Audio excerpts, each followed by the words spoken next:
বাঁশবাগানের সেই অশরীরী। ঘটনাটি প্রায় বছর 10 আগের। শিমুলতলী গ্রামের হারান মাঝি তখন বেশ শক্তপোক্ত মানুষ। একদিন পাশের গ্রামের মেলা দেখতে ফিরতে ফিরতে তার বেশ রাত হয়ে গেল। ঘন অমাবস্যার রাত, চারপাশ ঘুটঘুটে অন্ধকার।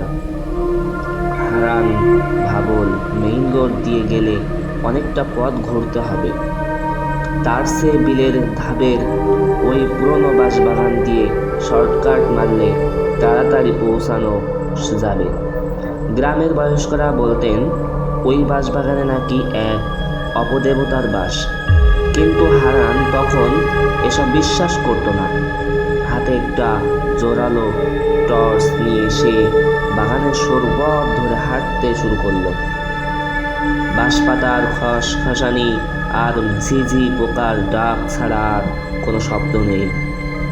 হঠাৎ তার মনে হলো পেছন পেছন কেউ যেন হাঁটছে। সে টর্চ ঘুরিয়ে দেখলো, কিন্তু কেউ নেই। কিছু দূর যাওয়ার পর হারান দেখতে পেল রাস্তার ঠিক মাঝখানে বিশাল এক লম্বা বাঁশ নুয়ে পড়ে পথ আটকে রেখেছে। সে ভাবলো বাতাসের ধাক্কায় বুঝি এমন হয়েছে। সে নিচু হয়ে সেই বাঁশ টপকে ওপারে যেতেই অনুভব করল তার গায়ের চাদরটা পেছন থেকে কেউ টেনে ধরল। সে সজোরে এক টান দিতেই চাদরটা ছিঁড়ে গেল। আতঙ্কিত হয়ে হারান পেছন দিয়ে ফিরে দেখল কোনো মানুষ নেই, কিন্তু নিয়ে থাকা বাঁশটা যেন সাপের মতো এঁকে বেঁকে উপরের দিকে উঠে যাচ্ছে।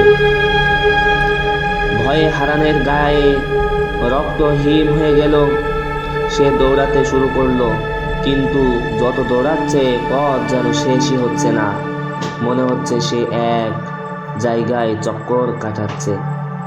হঠাৎ টর্চের আলোয় সে দেখলো একটু দূরে একটা লোক উবু হয়ে বসে কি যেন খাচ্ছে। হারান স্বস্তির নিঃশ্বাস ফেলে জিজ্ঞাসা করলো, ওই ভাই, বাড়ি যাওয়ার পথটা কোন দিকে? লোকটা ধীরে ধীরে মুখ ফেরালো। টর্চের আলো পড়তেই হারান দেখলো লোকটার মুখে কোনো নাক বা চোখ নেই, শুধু একটা লম্বা লাল জিভ ঝুলছে। ওই বিভৎস চেহারা দেখে হারান এক চিৎকার দিয়ে জ্ঞান হারালো। পরদিন সকালে গ্রামের লোকজন তাকে উদ্ধার করে। সুস্থ হওয়ার পর হারান দেখেছিল তার গায়ের সেই নতুন চাদরটা এক মগ ডালের ডগায় অদ্ভুতভাবে আটকে আছে, যেখানে কোনো মানুষের পক্ষে পৌঁছানো অসম্ভব। সেই থেকে হারান আর কোনোদিন রাতে একা বাঁশবাগানের পথ মাড়ায়নি। গল্পটি এ পর্যন্ত।